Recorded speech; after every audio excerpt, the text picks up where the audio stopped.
ቅዱሳነ ኩኑ እስመ አነሂ ቅዱሳን። በቤታችን የምንጠቀማቸው ለስጋዊ ህይወታችን ነው። በቤተ ክርስቲያን ውስጥ ያሉት ደግሞ ለመንፈሳዊ ህይወታችን የምንጠቀምባቸው ናቸው። የሁለቱ ግብ የተለያየ ነው። እግዚአብሔር ጾታ አይነገርለትም፣ ሴትም ወንድም አይባልም።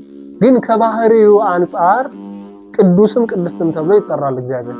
በስመ አብ ወወልድ ወመንፈስ ቅዱስ አሃዱ አምላክ አሜን። በመላው ዓለም ያላችሁ ውድ ኦርቶዶክሳውያን ሰላም እግዚአብሔር በያላችሁበት ከእናንተ ጋር ይሁን። እንኳን ለዐቢይ ጾም ሁለተኛው ሳምንት ለቅድስት ሰላም አደረሳችሁ። እንደሚታወቀው በዚህ በአርማስ ሚዲያ ዐቢይ ጾምን ምክንያት በማድረግ ተከታታይ ኦርቶዶክሳዊ ትምህርቶች እየተማማርን እንገኛለን። ዛሬም እንደተለመደው በዐቢይ ጾም ውስጥ ካሉት ሰንበታት መካከል ሁለተኛ ሳምንት ወይም ደግሞ ሁለተኛ ሰንበት ቅድስት ተብሎ የሚጠራውን ምክንያት በማድረግ በዚህ ዕለት ቤተክርስቲያናችን ለኦርቶዶክሳውያን ልጆቿ የምታስተምረው ትምህርት ምንድነው የሚለውን አንስተን እንማማራለን። አርማስ ሚዲያ ለብዙዎች ተደራሽ እንዲሆን ላይክ በማድረግ ሼር በማድረግ ሰብስክራይብ በማድረግና ሐሳባችሁን ጥያቄዎችን ካላችሁ ደግሞ ጥያቄዎቻችሁን ኮሜንት ላይ በመጻፍ ለብዙዎች ተደራሽ እንዲሆን እንድታግዙ እንድታበረታቱ በእግዚአብሔር ስም እጠይቃለሁ። በመጀመሪያ ከቃሉ እንነሳና ቅዱስ ማለት ምን ማለት ነው የሚለውን ቃል እንመልከት። አሁን ቅዱስ የሚለው ተባይታይ ጾታን የሚመለከት ነው። ቅድስት የሚለው ደግሞ አነስታይ ጾታን የሚመለከት ነው። ቅዱስ ስንል ወንድን ማለት ነው። ቅድስት ስንል ደግሞ ሴትን ነው የሚያመለክተው የቃሉ ትርጉም ማለት ነው። እንግዲህ ቅዱስ የሚለውን ቃል አባቶቻችን ሰፋ አድርገው ይተረጉሙታል። ቅዱስ ማለት የግዕዝ ቃል ነው። ቅዱስ ማለት ንጹህ ማለት ነው። ቅዱስ ማለት ጽኑ ኃያል ማለት ነው። ቅዱስ ማለት ክቡር ማለት ነው። ቅዱስ ማለት ልዩ ማለት ነው። ቅዱስ የሚለው ቀጥታ ትርጉሙ ማለት ነው ንጹህ፣ ጽኑ፣ ክቡር፣ ልዩ የሚል ትርጉም አለው ማለት ነው። በመጀመሪያ በዚህ መሰረት የመጀመሪያው ቅዱስ ተብሎ የሚጠራው ማን ነው ካል አምላካችን ፈጣሪያችን እግዚአብሔር ነው። በመጀመሪያ ማለት ነው የመጀመሪያው ቅዱስ እግዚአብሔር ነው። እግዚአብሔር ቅዱስ ነው ብለን ስንናገር እግዚአብሔር ንጹህ ነው እያልን ነው። ንጹህ ነው ማለት እግዚአብሔር በደል የለበትም፣ ኃጢአት የለበትም፣ እንደ ሰው ልጆች ክፋት አይሰራም ማለት ነው። ሁልጊዜም ንጹህ የሆነ ምንም አይነት በደል የሚያስነቅፍ ነገር የሌለበት ንጹህ የሆነ አምላክ ማለት ነው። ጽኑ የሆነ አምላክ ማለት ነው። በተጨማሪ ጽኑ ማለት ኃያል ማለት ነው፣ ብርቱ ማለት ነው፣ ጠንካራ ማለት ነው። አሁን እግዚአብሔር ኃያል ነው ብለን ስንጠራ ከፍጡራን የተለየ ነው ኃይል። ምክንያቱም ፍጡራን ኃያል እንዲሆኑ ኃይልን የሚሰጥ ብርታትን የሚሰጥ ጉልበትን የሚሰጥ እግዚአብሔር ነው። እግዚአብሔር ግን ኃያል ነው ብለን ስንናገር ኃይልን ከማንም ያላገኘ ኃይል የራሱ የባህሪው የሆነ የራሱ የሆነውን ኃይል ለፍጡራን የሚሰጥ ማለት ነው። ቅዱሳን መላእክት ኃይላቸውን ያገኙት ከእግዚአብሔር ነው። ብርታትን የሚያገኙት ከእግዚአብሔር ነው። እኛ ሰዎች ኃይልን የምናገኘው ከእግዚአብሔር ነው። እንስሳቱ፣ አራዊቱ በሙሉ ኃይልን የሚያገኙት ከእግዚአብሔር ነው። ስለዚህ እግዚአብሔርን ኃያል ስንል ከማንም ኃይልን ያልተቀበለ በራሱ ኃያል ሆኖ ቅድመ ዓለም ዘመን ሳይቆጠርለት ድህረ ዓለምም ዘመን ሳይቆጠርለት ለዘላለም የሚኖር አምላክ ማለት ነው።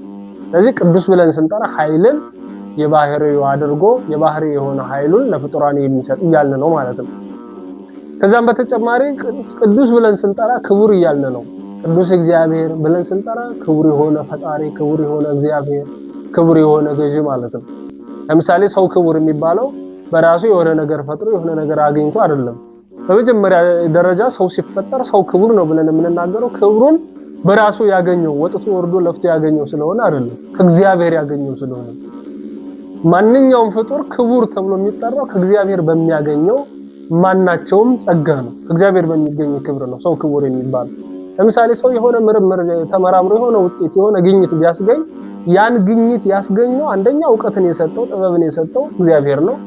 በሁለተኛ ደረጃ ደግሞ ምርምሩን የተመራመረበት ነገር በራሱ ቁሱ ምድር ላይ የተመራመረበት ያቁሳ አካል በራሱ ከእግዚአብሔር የተገኘ ሰው ወይም ደግሞ ፍጡር የሆነ አካል በሙሉ በራሱ ምንም የሚያስገኘው ነገር የለም። በራሱ ምንም የሚያስገኘውም ያገኘውም ነገር የለም። እግዚአብሔር ግን ክቡር ተብሎ ሲጠራ ክብር ከማንም ያልተሰጠው ማለት ነው። እሱ በባህሪው ክቡር ነው። ክቡር የሆነው አምላክ ግን ለፍጡራኑ ክብርን ያደላል። ከዛም ባሻገር ልዩ ማለት ነው። ንጹህ ማለት ነው ብለናል። ጽኑ ማለት ነው ብለናል። ክቡር ማለት ነው ብለናል። ንጽህናውም የተለየ ነው፣ ክብሩም የተለየ ነው፣ ኃይሉም የተለየ ነው። ከዛም ባሻገር እግዚአብሔር ልዩ ብለን እርሱን የምንጠራበት ምክንያት ፍጡራንን ፈጥሮ የሚገዛ እሱ ብቻ ስለሆነ ነው። አባቶቻችን መጽሐፈ ኪዳን የተባለውን ሁሉ ጊዜ ኪዳን ላይ ጧጧት የሚደርሰውን ሲተረጉሙ ቅዱስ እግዚአብሔር ቅዱስ ኃያል ቅዱስ ሕያው የሚለውን ሲተረጉሙ ምን ብለው ተርጉሞታል? ቅዱስ የሚለውን ሲተረጉሙ ንጹህ ክቡር ካሉ በኋላ ጽኑ ብለው ከተረጎሙ በኋላ ልዩ የሚል ጨምረውበታል። ልዩ ማለት ምን ማለት ነው ተብሎ ሲጠራ ምናል ልዩ ማለት ከእርሱ በቀር ፈጥሮ የሚገዛ አምላክ ስለሌለ ልዩ ተብሏል ብለው ይተረጉሙታል። ለምሳሌ በምድር ላይ ብዙ ገዢዎች አሉ አማልክት ተብለው የሚጠሩ አማልክት ዘበጸጋ ወይም ደግሞ እግዚአብሔር በሰጣቸው የጸጋ ገዥነት የሚገዙ የሚያስተዳድሩ የሚመሩ ማለት ነው። የምድር ነገስታት አማልክት ሊባሉ ይችላሉ። እያንዳንዱ በስልጣኑ በስሩ የሚመራው ካለ አንዱ መሪው አካል ለሚመራው አካል ገዢ ሊሆን ይችላል። ግን እነዚህ ሁሉ ፍጡራን የሚገዙት ማን ነው ከተባለ እግዚአብሔር የፈጠረውን ፍጥረት ነው። እግዚአብሔር በፈጠረው ፍጥረት ላይ ነው ተሾመው የሚያገለግሉት የሚገዙት የሚያስተዳድሩት የሚመሩት ማለት ነው። እግዚአብሔር ግን ገዥነቱ ከነዚህ ሁሉ የተለየ ነው። ለምን ከተባለ እርሱ ሌላ አካል የፈጠረለትን ሳይሆን የሚገዛው ራሱ ፈጥሮ የሚገዛ ነው። ለዚህ ነው ማለት ነው። ስለዚህ ልዩ ማማለክት ሐሰት ከሐሰት አማልክት በአምላክ ሳይሆኑ አምላክ ናቸው ተብሎ ከሚመለኩ ከድንጋዮች ከእንጨቶች ብዙ አይነት አማልክት አሉ በምድራችን። ሰው ድንጋይ ሊያመልክ ይችላል፣ እንጨት ሊያመልክ፣ እንስሳትንም የሚያመልኩ አሉ አይደለ? በምድራችን ላይ ከተማን የሚያመልኩ አሉ፣ ሀገርን የሚያመልኩ አሉ፣ ግለሰብን የሚያመልኩ ሰዎች አሉ በምድራችን ላይ። ግን እነዚህ ሁሉ በትክክል አምላክ ስለሆኑ አማልክት ስለሆኑ ሳይሆን የሚመለኩት በሰው ልጆች የተሳሳተ አረዳድ እንደ አምላክ ተቆጥሮ ነው የሚመለኩት። እግዚአብሔር ግን ልዩ ማማለክት ሐሰት ከሐሰት አማልክት የተለየ በትክክል ፈጥሮ የሚገዛ ማለት ነው። እኛ እግዚአብሔርን የምናመልከው አናውቅ አይደለም፣ በትክክል የፈጠረን እንደሆነ አውቀን ነው አምነን ነው። እኔ ነኝ የፈጠርኋችሁ ብሎ ተገልጾ በነቢያት በኩል ከአዳም ጀምሮ በቅዱሳን መላእክት በኩል እየተገለጸ ኖሯል። በኋላም ደግሞ ሰው ሆኖ በዚህ ዓለም መጥቶ ደግሞ አምላክነቱን አስረድቶ እኔ አምላካችሁ ነኝ አምልኩኝ ተገዙልኝ ብሎ ነው እኛ ክርስቲያኖች የምናመልከው ማለት ነው። ስለዚህ ልዩ ማማለክት ሐሰት ማለት ከሐሰት አማልክት ከሐሰት ገዢዎች ከነዚህ ሁሉ ተለይቶ እርሱ ግን በትክክል ፈጥሮ የሚገዛ የፈጠረውን የሚገዛ በትክክል ደግሞ የፈጠረ ማለት ነው። ፈጣሪነቱ ታውቆ የሚገዛ አምላክ ማለት ነው። ስለዚህ በመጀመሪያ ደረጃ እግዚአብሔር ቅዱስ ተብሎ ይጠራል። ቅዱስ ብለንም ስንጠራ ንጹህ ማለታችን ነው። ጽኑ፣ ኃያል፣ ብርቱ ለሌሎች ፍጡራን ኃይልን የሚሰጥ ማለት ነው። ክቡር፣ ክብርን ከማንም ያላገኘ ለፍጡራኑ ክብርን የሚያደል ማለት ነው። ከዛም ባሻገር ደግሞ ከምድራውያን ነገስታት ከምድራውያን መሪዎች ከምድራውያን ጣዖታት ከምድራውያን አማልክት ተለይቶ ምናልባት ከዚህ ላይ ቅዱስ የሚለውም ቅድስት የሚለውም ለእግዚአብሔር ይነገርለታል። አሁን ቀደም እንዳልኳቸው ቅድስት የሚለው ሴትን ጾታ የሚያመለክት ነው ብዬ ነበረ። ቅዱስ የሚለውም ወንድን ነው የሚያመለክተው ብዬ ነግሬያቸዋለሁ። ነገር ግን ለእግዚአብሔር ሲሰጥ ጾታን የሚያመለክት አይደለም። ምክንያቱም ማለት ነው ለምሳሌ እንደ ወንድ እንደ አባት እግዚአብሔር የአባትን ስራ ይሰራልና እንደ እናት ደግሞ ከእናታችን የምናገኘውን ደግሞ እግዚአብሔር እንደ እናት ተንከባክቦ ደግሞ የእናትነትን ባህሪውን ደግሞ ይገልጽልና ወይም ደግሞ በእናትነት ባህሪው ይንከባከበናል ማለት ነው። ስለዚህ ከሚያደርገው ለፍጡራኑ እንደ አባትም እንደ እናትም ከሚሰጠው እንክብካቤ የተነሳ ቅዱስ ቅድስት ቅዱስ እግዚአብሔር ብለን እንጠራለን፣ ቅድስት ሥላሴን ብለን ደግሞ እንጠራለን ማለት ነውና ለሥላሴ ቅዱስን ቅድስትን ብለን ስንናገር ግን ወንድን ወይም ደግሞ ሴትን ለሰዎች ለሌሎች ፍጡራን ሰጥተን እንደምንናገሩ ጾታን የሚያመለክት እንዳልሆነ ግን በዚህ ማስተዋል ያስፈልጋል ማለት ነው። ራሱ እግዚአብሔርም በኦሪት ዘሌዋውያን ምዕራፍ 19 ቁጥር 2 ላይ ስንመለከት እኔ አምላካችሁ ቅዱስ ነኝና ይላል። አያችሁ እኔ ምንድነኝ አለ? ቅዱስ ነኝ። ከራሱ እግዚአብሔር ስለራሱ ቅዱስና ማን ነው የመሰከረው ካል ራሱ እግዚአብሔር ቅዱስ እንደሆነ እኔ ቅዱስ ነኝና በማለት የራሱን ቅዱስና ለፍጡራኑ ገልጿል ማለት ነው። ነብዩ ኢሳይያስም በትንቢተ ኢሳይያስ ምዕራፍ 6 ቁጥር 3 ላይ ስንመለከት ቅዱሳን መላእክት በሰማይ ላይ እግዚአብሔርን ቅዱስ ቅዱስ ቅዱስ እያሉ ሲያመሰግኑ ተመልክቷል። የሰራዊት ጌታ እግዚአብሔር ምድር ሁሉ ከክብሩ ተሞልታለች እያሉ ቅዱሳን መላእክት እግዚአብሔርን ቅዱስ እያሉ ያመሰግኑት እንደነበረ ታላቁ አባታችን ታላቁ ነብዩ ኢሳይያስ በመጽሐፉ መዝግቦልን እናገኘዋለን ማለት ነው።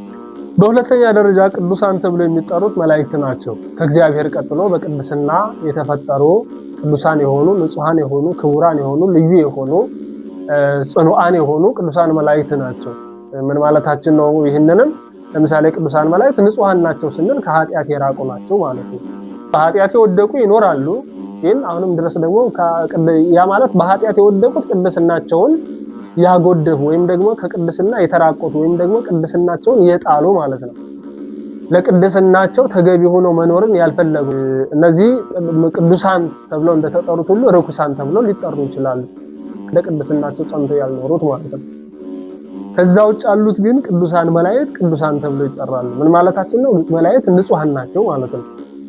አሁንም ድረስ በንጽህና ጸንተው የሚኖሩ ስላሉ ማለት ነው። ክቡራን ናቸው ማለት ነው። እግዚአብሔር ያከበራቸው አክብሮ የፈጠራቸው ስለሆነ ጽኑዓን ናቸው ማለት ነው። ምን ማለት ነው? ኃያላን ናቸው እያሉ ኃይል ከማን የተገኘ ነው? ኃይላቸው ከእግዚአብሔር የተገኘ ነው።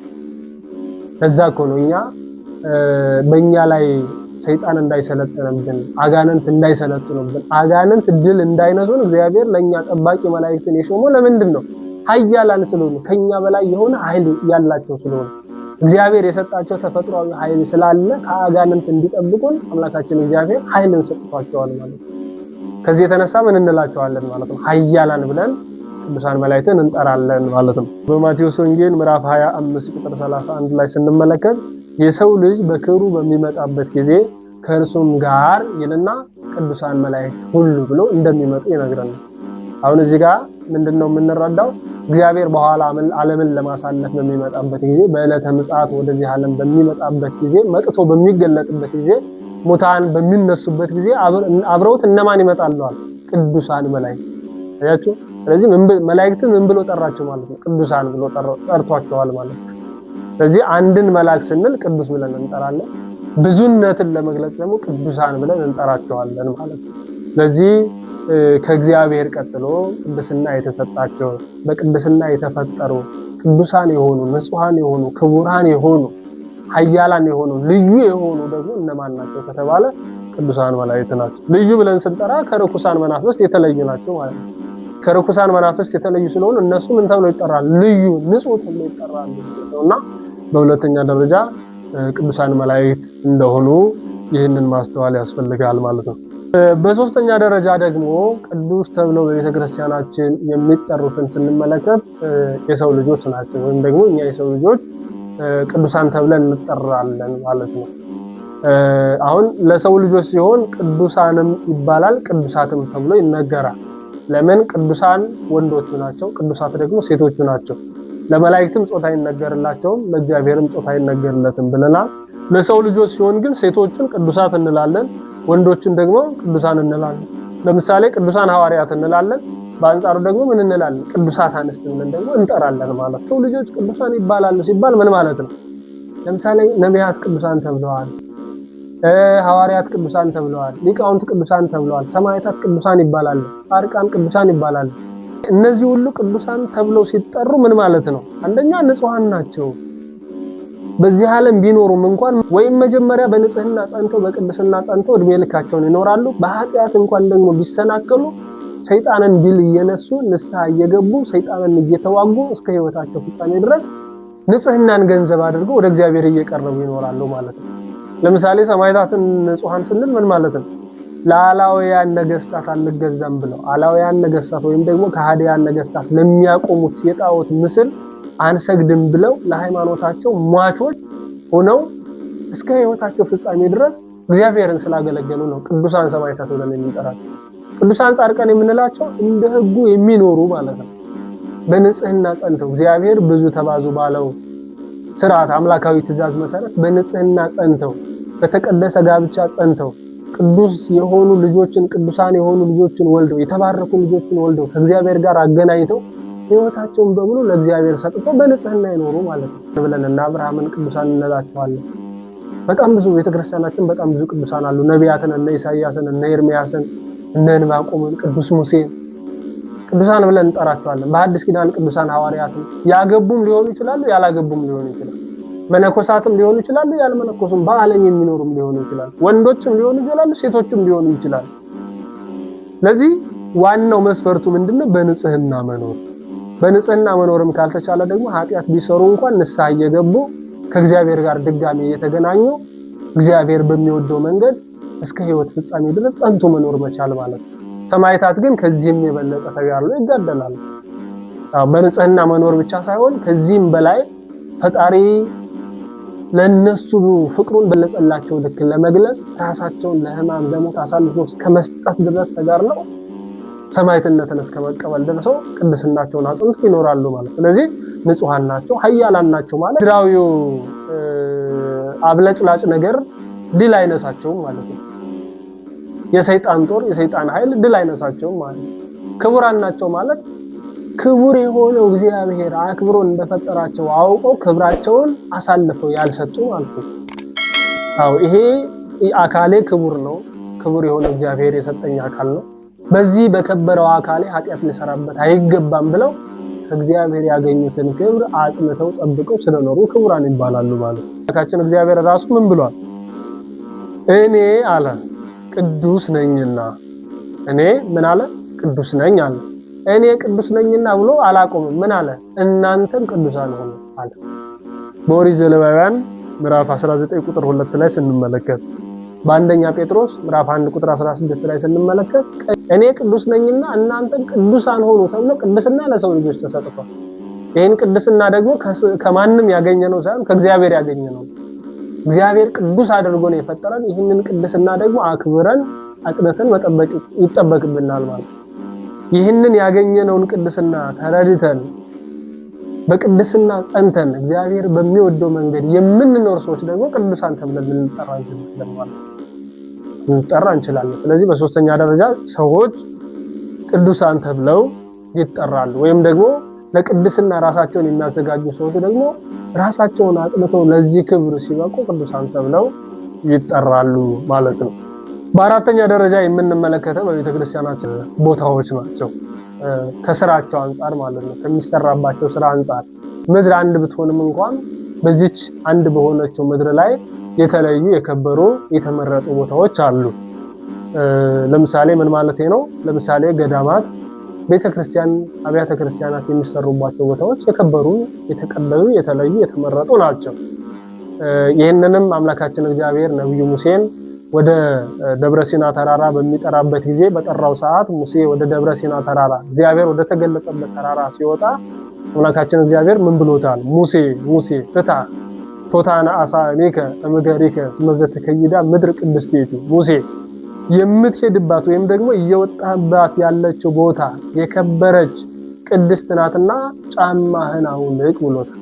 ስለዚህ ቦታይቱን ምን ብሏታል ማለት ነው? ቅድስት ናት ብሎ የቆምባት ስፍራ ቅድስት ምድር ናት ብሎ በኦሪት ዘጸአት ምዕራፍ 3 ቁጥር 5 ላይ እናገኘዋለን ማለት። ስለዚህ የተከበሩ እግዚአብሔር የሚገለጥባቸው፣ የእግዚአብሔር በረከት የሚገኝባቸው፣ የእግዚአብሔር ማዳን የሚገኝባቸው፣ ጸበሉ የፈለቀባቸው፣ እምነቱ የሚገኝባቸው፣ መስቀሉ የሚገኝባቸው፣ ስጋውና ደሙ የሚፈተትባቸው የተለዩ የተመረጡ ቦታዎች ቅዱሳት መካናት ተብለው ይጠራሉ ማለት ነው። ቦታዎቹ በራሳቸው የሚሰሩት ስራ ስላለ ሳይሆን ከሚሰራባቸው እግዚአብሔር ለሰው ልጆች ከሚሰራባቸውና የሰው ልጆች ደግሞ ለእግዚአብሔር ከሚሰጡት አገልግሎት የተነሳ ቦታዎቹ ይከብራሉ፣ ቦታዎቹ ይቀደሳሉ። ምክንያቱም አብያተ ክርስቲያናት ሲታነጹ ዝም ብሎ እኛ እንደምንኖርበት ቤት ብቻ የተሰሩ አይደሉም። ቤቶቹ ልክ እንደኛ ቤት እንኳን እንደኛ ሰዎች እንደምንኖርባቸው አይነት ቤቶች እንኳን ቢሆኑ እንዲሁ እንደተሰሩ ብቻ አይደለም አምልኮት የሚፈጸምባቸው። ቦታዎቹን ሊቀድስ የሚችል ሊያከብር የሚችል የተቀደሰ አገልግሎት እንዲገለገልባቸው ማድረግ የሚያስችል የከበረውን ቅባ ሜሮን ይቀባሉ፣ ይጸለይባቸዋል። ስለዚህ በቅዱሱ ሜሮን ስለሚከብሩ ቅዱስ በሆነው በእግዚአብሔር ቃል ስለሚከብሩ ቦታዎች ምን ተብለው ይጠራሉ ማለት ነው? ቅዱሳት መካናት ተብለው ቅድስና ለቦታዎች እንደሚሰጡ በዚህ ማረጋገጥና ማስተዋል ይጠበቅብናል ማለት ነው። በአራተኛ ደረጃ ደግሞ ቅዱሳት ተብለው የሚጠሩት ዕለታት ናቸው። እንግዲህ የሳምንታት ዑደት አለ፣ የወራት ዑደት አለ፣ የዓመታት ዑደት አለ። የነዚህ ሁሉ ዑደት መቁጠሪያዎች ዕለታት ናቸው። ወይም ደግሞ መዓልትና ሌሊት ማለት ነው። ወይም ደግሞ ዕለታት ብለን ስንጠራ ሰኞ፣ ማክሰኞ፣ ረቡዕ፣ ሐሙስ የምንላቸው ማለት ነው። በወራትም ከሆነ መስከረም፣ ጥቅምት ብለን የምንጠራው ሊሆን ይችላል። ግን እነዚህን ዓመታትን የሚያስገኙ ወራትን የሚያስገኙት ምንድናቸው ከተባለ ዕለታት ናቸው። ሰባቱ ዕለታት ናቸው እየተዘዋወሩ በዑደት ወርን ዓመትን የሚያስገኙት ዓመታትን የሚያስገኙት ማለት ነው። ግን ከነዚህ ዕለታት ውስጥ ደግሞ የተለዩ የተከበሩ ዕለታት አሉ። እነዚህ ዕለታት በምንድን ነው የከበሩት ከተባለ ከሚሰራባቸው አምላካዊ ስራ የተነሳ ነው። እግዚአብሔር አምላክ ከሰራባቸው አምላካዊ ስራ የተነሳ እኛ ክርስቲያኖች ለሃይማኖታችን ወይም ደግሞ ለጽድቃችን ለመንግስተ ሰማያት የሚያበቃ ስራችን ከምንሰራው ሁኔታ የተነሳ ዕለታቱ ምን ተብሎ ይጠራሉ ማለት ነው? ቅዱሳት ዕለታት ተብሎ ይጠራሉ ማለት ነው። ለምሳሌ አምላካችን እግዚአብሔር ስድስቱን ዕለታት በስድስቱ ዕለታት ፍጥረታትን ከፈጠረ በኋላ ሰባተኛውን ዕለት እንደባረከው እንደመረጠው እንዳከበረው ይነግረናል። ነብዩ ሙሴ ጽፎልን እናገኘዋለን። ምን ይላል? እግዚአብሔርም ሰባተኛውን ቀን ባረከው ይለና ቀደሰው ይላል። ያችሁ እግዚአብሔር ከእሑድ እስከ ዓርብ ፈጠረ። ሰባተኛውን ዕለት ቀዳሚትን ግን ምን አደረገው ይላል? ባረከው። መባረክ ብቻ አይደለም ምን አለው ይላል? ቀደሰው ይላል። የተባረከ ስራ የሚሰራባቸው ስለሆነ የሰው ልጆች ቅዱስ የሆነ የከበረ ስራ የሚሰሩባቸው ስለሆኑ ማለት ነው። ስለዚህ ለምሳሌ በብሉይ ኪዳን ቀዳሚት ሰንበት ቅድስት ነበረች። በአዲስ ኪዳን ደግሞ ዕለተ እሑድ ተጨምራለች። ከዛ በተጨማሪ ደግሞ በቤተ ክርስቲያናችን የታወጁ ክርስቶስ የማዳን ስራ የሰራባቸው ዕለታት አሉ። ጥምቀትን ስናስብ ለምሳሌ ጥምቀት የሚከበርበት ዕለቱ የከበረ ነው። ክርስቶስ የተወለደበት ዕለቱ የከበረ ነው። ክርስቶስ የተጸነሰበት ዕለቱ የከበረ ነው። ክቡር ዕለት ነው። ለምን? ክርስቶስ ስለተጸነሰበት ማለት ነው። እመቤታችን የተወለደችበት ዕለት የከበረ ነው። እመቤታችን የተጸነሰችበት ዕለት የከበረ ነው። አጠቃላይ ክቡር የሆነ የማዳን ስራ የተፈጸመባቸው የሰው ልጆች የእግዚአብሔርን አምልኮት የሚፈጽሙባቸው የእግዚአብሔርን ክብር የሚገልጡባቸው ዕለታት እነዚህ ምን ተብለው ይጠራሉ? ቅዱሳት ዕለታት ተብለው በቤተ ክርስቲያናችን ውስጥ ያሉት በዓላት ማለት ነው። በዓላት ቅዱሳት ዕለታት ተብለው በዓሉ የሚከበርባቸው ዕለታት በበዓሉ ክብር ይከበራሉ ማለት ነው። በስድስተኛ ደረጃ ቅዱሳት ተብለው የሚጠሩት ደግሞ መጻሕፍት ናቸው። እንግዲህ መጻሕፍት እንደ አባቶቻችን አስተያየም በሶስት ተከፍለው ይጠራሉ። ለምሳሌ ርኩሳት የሚባሉ መጻሕፍቶች አሉ። ምኑናት የሚባሉ መጻሕፍቶች አሉ። ቅዱሳት ተብለው የሚጠሩ መጻሕፍቶች አሉ። ርኩሳት ተብለው የሚጠሩ መጻሕፍቶች የሰው ልጆችን ለስጋዊ ሕይወቱም ለመንፈሳዊ ሕይወቱም የማይጠቅሙ ጎጂ የሆኑ ማለት ነው። ለምሳሌ የዝሙት መጻሕፍቶች አሉ። መተት፣ አስማት የሚሰራባቸው የረከሱ የጥንቆላ መጻሕፍቶች አሉ በምድራችን ላይ ማለት ነው። የረከሱ የሰው ልጆችን ስነ ምግባርም አይገነቡም፣ ለማህበራዊ እሴትም አይጠቅሙም፣ የሰው ልጅንም ደግሞ ከእግዚአብሔር ማገናኘት አይችሉም። በቃ ለምድራዊ ሕይወትም የማይጠቅሙ ለሰማያዊ ሕይወትም የማይጠቅሙ መጻሕፍት ርኩሳት ተብለው ይጠራሉ። ሁለተኛዎቹ ደግሞ ምኑናት ተብለው የሚጠሩት ናቸው። ምኑናት ማለት የተናቁ ናቸው አያስፈልጉም ማለት ሳይሆን ከቅዱሳት መጻሕፍት አንፃር ወይም ደግሞ የቅዱሳት መጻሕፍት ጋር ሲነጻጸሩ ዋጋቸው ለሰው ልጅ ለዘላለማዊ ድህነት የማይጠቅሙ ስለሆኑ ለምድራዊ ሕይወት ብቻ ጠቃሚ የሆኑ መጻሕፍቶች ስለሆኑ ምኑናት ተብለው ይጠራሉ። ሲነጻጸር ማለት ነው እንጂ ለስጋዊ ሕይወታችን ሊጠቅሙ ይችላሉ። ለምሳሌ ልቦለዶች ሊኖሩ ይችላሉ። ግለ ታሪኮች፣ የግለሰብ ታሪኮች ሊኖሩ ይችላሉ። የተለያዩ የፍልስፍና፣ የሳይንስ፣ የሳይኮሎጂ ልዩ ልዩ ምድራዊ መጻሕፍቶች ምድራዊ ሕይወታችንን የሚያቀልሉልን መጻሕፍቶች ምኑናት ይባላሉ። ግን ምኑናት ማለት ቅድም እንዳልኳችሁ የተናቁ ማለት አይደለም።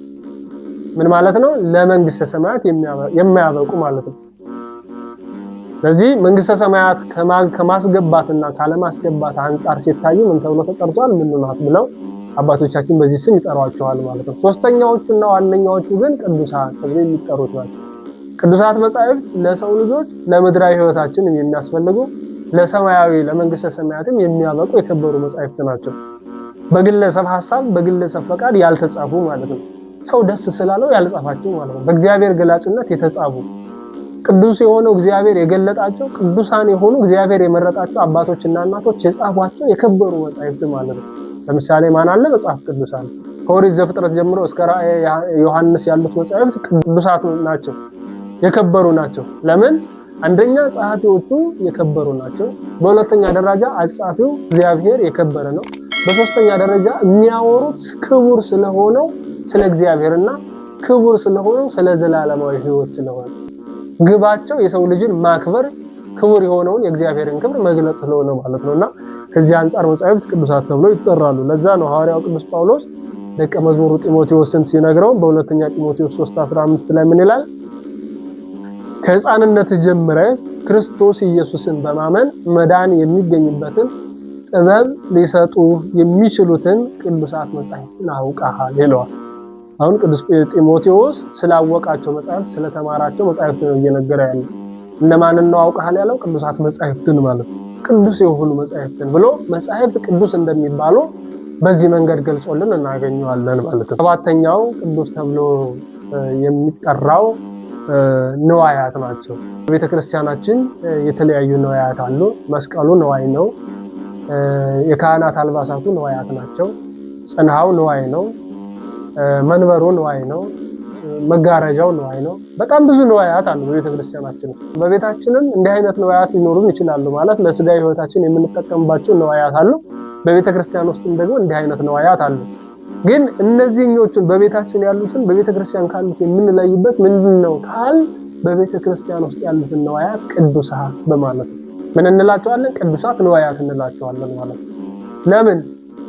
አንደኛ እነዚህ ንዋያት አገልግሎት መስጠት የሚችሉት በመጀመሪያ በቅባ ሜሮን ከብረው ሰው ዝም ብሎ ከገበያ የሆነ ዕቃ ገዝቶ መጥቶ እንደሚጠቀምበት አይደለም። መስቀሉ ማንም ግለሰብ ቢቀርጾም እንኳን ማንም ግለሰብ ገበያ ላይ አውጥቶ ቢሸጠውም እንኳን እንደመጣ አገልግሎት መስጠት አይችልም። መጀመሪያ መቀደስ አለበት፣ መክበር አለበት። እንጨት ነው፣ ግን ያ እንጨት ክቡር ሆኖ ኃያል ሆኖ አጋንንትን የሚያንቀጠቅጥ የሚያስፈራ ኃይል ያለው መሆን የሚችለው ሲከብር ነው። ምን ይደረግበታል? እንዲከብር ይጸለይበታል። ቅባ ሜሮን ይቀባል። ለምን? ቅዱስ እንዲሆን ማለት ነው። ከዛ በኋላ ምን ይሆናል? እንጨት አይባልም፣ መስቀል፣ ዕፀ መስቀል፣ የከበረ ቅዱስ መስቀል ተብሎ ይጠራል ማለት ነው። ሌሎችም ንዋያት በቅባ ሜሮን ስለሚከብሩ አክባሪ አካል ስላለ ካህኑ ያስከብራል፣ እግዚአብሔር እነዛን ንዋያት ያከብራል። በእግዚአብሔር የከበሩት ንዋያት ደግሞ ምን ተብሎ ይጠራሉ? ክቡራን ይባላል። ከዛ በኋላ መስቀሉ ንጹህ ነው። ከዛ በኋላ መስቀሉ ምንድነው? ኃያል ነው። አጋንንት የሚፈሩት የሚንቀጠቀጡበት ነው። ከዛ በኋላ መስቀሉ ምንድነው? እንደ ማንኛውም እንጨት ተራጨት ነው አይባልም። የከበረ ነው፣ ክቡር ነው፣ ልዩ ነው። ከምድራውያን ከሌሎች እንጨቶች ተለይቶ እሱ ከምንም ተጠርቦ ተዘጋጅቶ ቢመጣም እንኳን ከከበረ በኋላ ልዩ ነው ከሌሎቹ እጽዋት ማለት ነው።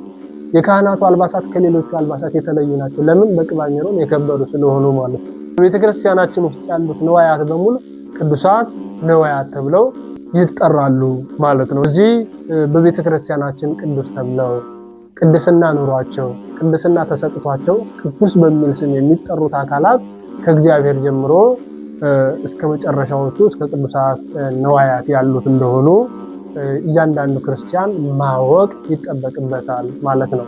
ስለዚህ ነገ ቅድስት ነው ብለን ስንናገር የነገዋ ቅድስት ከምን ትጠራለች ማለት ነው? ቅዱሳት ዕለታት ተብሎ ከተጠሩት ከነዚህ ውስጥ ገብታ ትቆጠራለች ማለት ነው። ምክንያቱም ቅዱሳት ዕለታት ብለን ስንጠራ በዓላትን ከሆነ አንዷ በዓል ማናት? ዕለተ ቀዳሚት ናት። ሁለተኛዋ በዓል ማናት? ዕለተ እሁድ ናት። ስለዚህ ነገ ዕለተ እሁድ ምን ተብላ ትጠራለች? ቅድስት፣ የከበረች ዕለት ማለት ነው። የከበረች ዕለት፣ የተመረጠች ዕለት፣ እግዚአብሔር ማዳኑን የፈጸመባት ዕለት ተብላ ትጠራለች ማለት ነው።